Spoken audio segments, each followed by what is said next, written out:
Muted.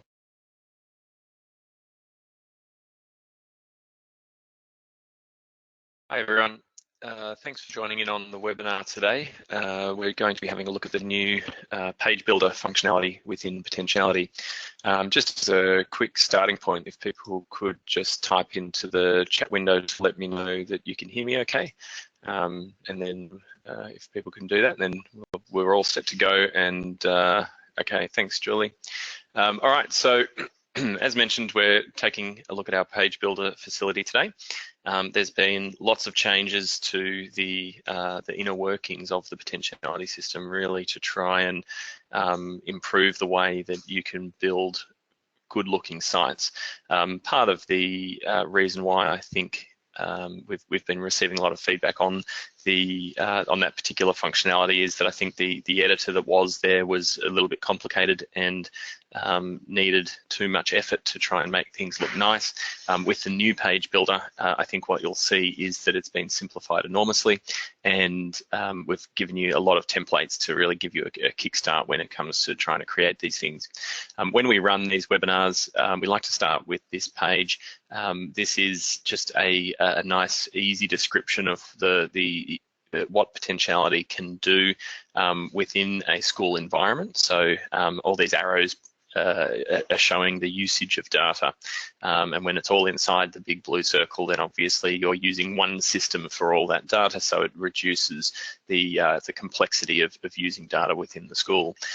Just to show very quickly how that compares to what might be other scenarios commonly in schools.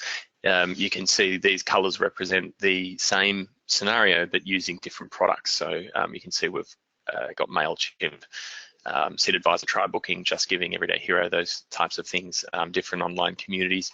So obviously this is what we're trying to focus on and show the benefits that can be given from using an all-inclusive system. So today we're looking more specifically at this particular portion of this diagram here, the public website online community. So we'll come out of that at the moment and have a look at some examples of websites. So there's really two main keys when it comes to designing a website. There's the framework, like the outer shell of the website, and then there's the content that sits in the middle. So I'm just going to walk you through a few examples of some sites we've created for clients. This is Badminton School in the UK. They're a recent client of Potentialities, and this site has been designed to run very closely with their school website. We've got another example of a site here. This is Knox Grammar School in New South Wales, and this is just a very different type of style.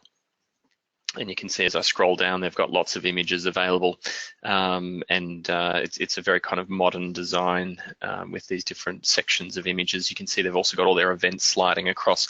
So there's a lot of flexibility to what you can do within Potentiality. Obviously, a lot of clients are running with our kind of baseline design at the moment, and we're very keen to get people using the more modern designs. Just to show through another variety of clients, you can see this is another new client of Potentialities. This has been designed to run very closely with their school website again, and this is another one. This is their school site, and this is the Potentiality site.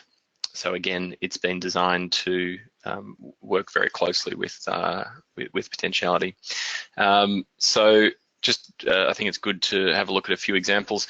With this particular example here, you can see this is Auckland Grammar in New Zealand.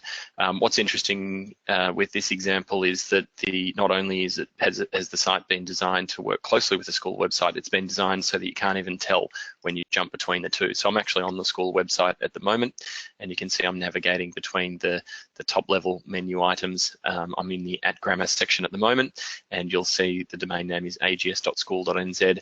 Then I can switch over to our community. The domain name changes to community.ags.school.nz, but you should really see that there's absolutely no difference in the style and functionality of the site.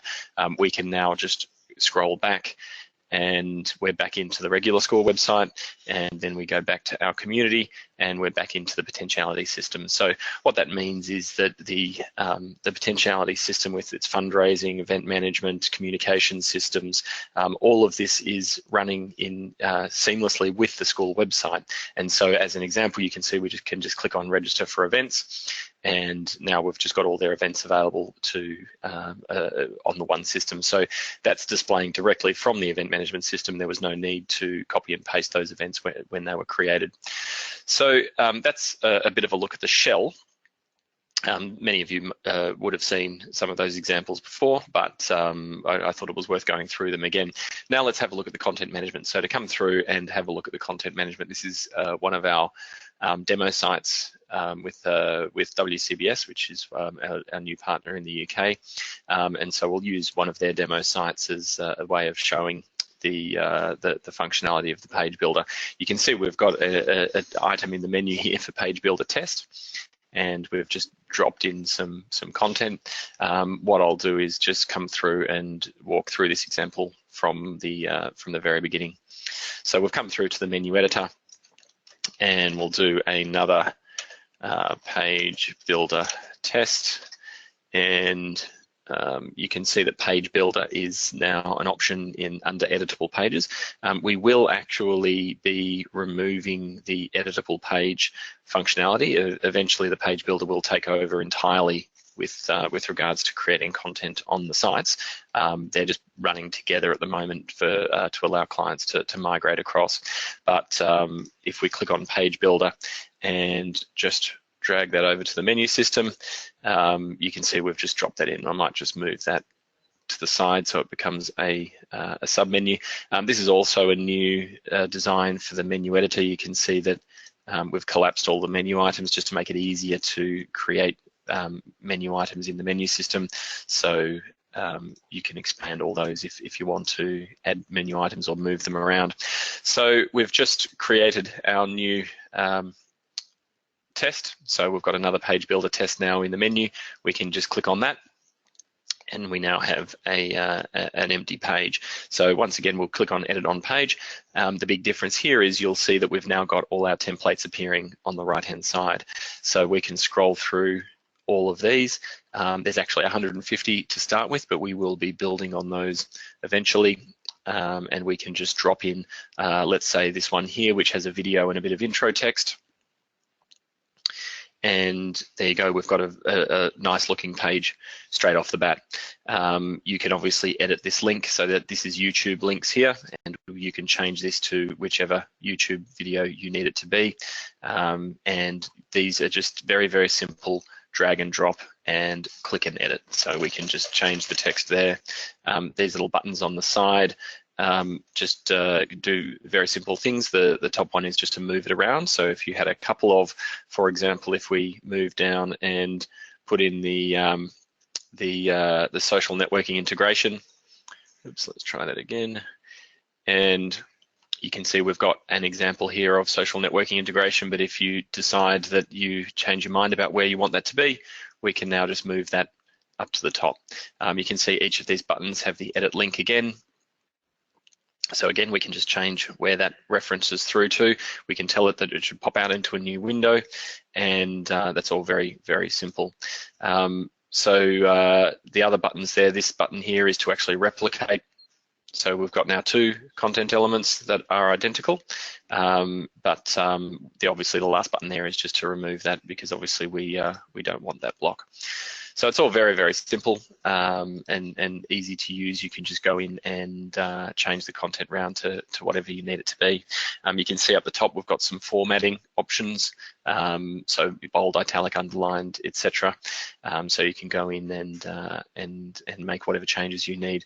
One of the other content elements I'll walk you through today, you can see we've got some Google Maps integrations, so we can just drop in a Google map. Another one here is a nice little stylized introduction. We can drop that in here. And the reason why I've chosen this one is that it's got a photo in it. So I'm going to walk you through the process of uploading photos to the site, because we've significantly simplified the way that that is done. We've got two buttons here. One is to link to an existing image that you have in your image repository, and the other one is to upload a new image. So we'll try to link first. You can see we've got the source URL here, but what we can do is click on that link button, and for those of you who use Potentiality, you'll notice that this has come through to the same image repository that that you use across the whole site. One of the new folders that you'll see here under images is the auto upload folder, and we'll explain in a couple of seconds what that actually does. So let's get out of that, because let's say we don't want one from our existing image repository. We want to upload a new photo. So I've just clicked on the camera, and I'm just uploading a capture that I happen to have. The buttons at the top here, we've got two zoom buttons.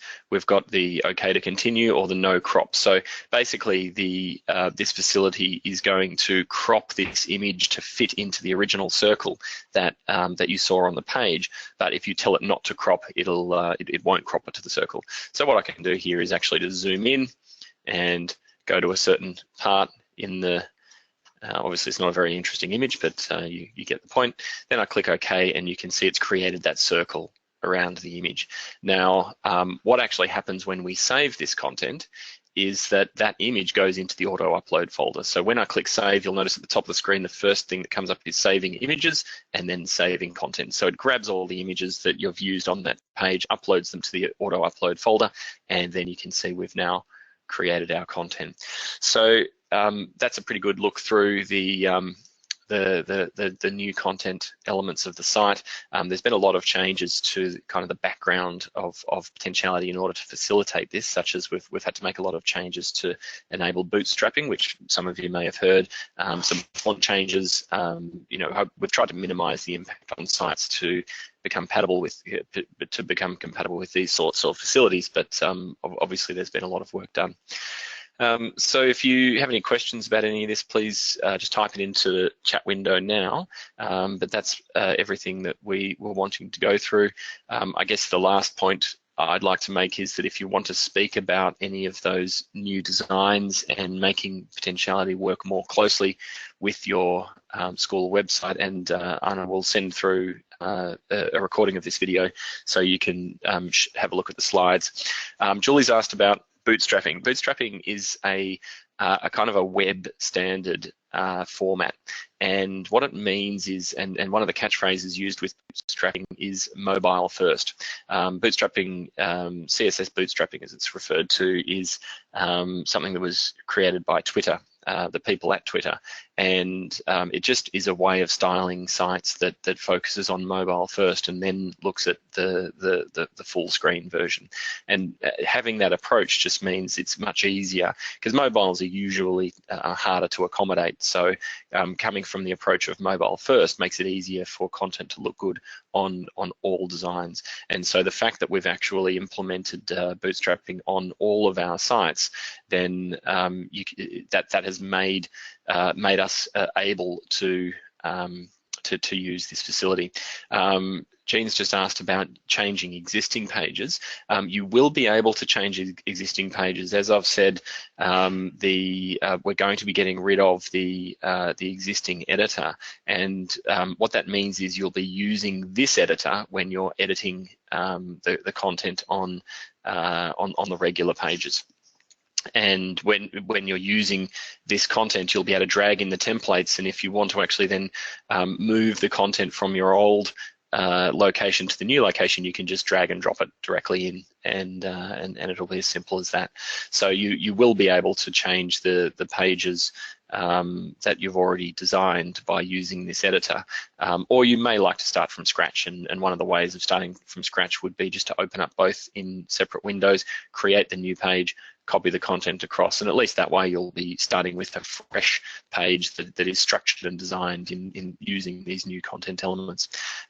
If you want to have, this is actually one of our new tools And Anna's just asked about the social networking components which I've dragged in, and the answer to that is yes, we just drag them in from the side panels. So if we go back and click on Edit on Page, and you can actually use this top menu button to choose your different elements, because as I said, there's 150 of them, so you might want to go straight through to a certain element. So we can just click on Social, and you can see we've got all our social elements here. So we can just drag and drop that into the page, and there you can see we've just dropped in a new element, and you can just go in and edit these links, and you can see it's quite easy just to make sure they say exactly what you need them to say. So the last point here is that if you want to use this facility right now, this is actually getting rolled out as we speak. It's not by default available on all your sites.